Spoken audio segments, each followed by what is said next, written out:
guys! Welcome back to our YouTube channel! So this is us, Yabi, And this is us, Cynthia. and here we are again for another vlog! Yay! Andito na naman kami. Siyempre, magkakasama na naman kami apat. So huwag na natin patagalin pa, sabihin na natin agad kung ano yung gagawin natin sa vlog na to.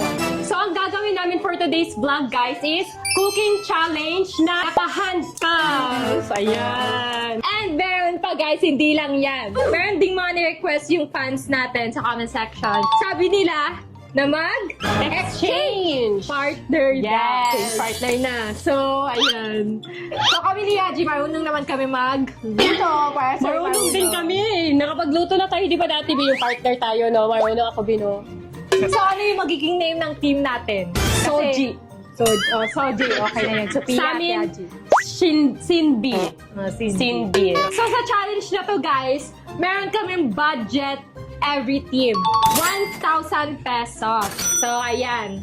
Yan, meron kaming budget. Tigo 1K kami. So, itong budget na to, ito yung pambili namin ng lulutuin namin ngayon. So, dapat pa-budget namin yung 1,000 na to.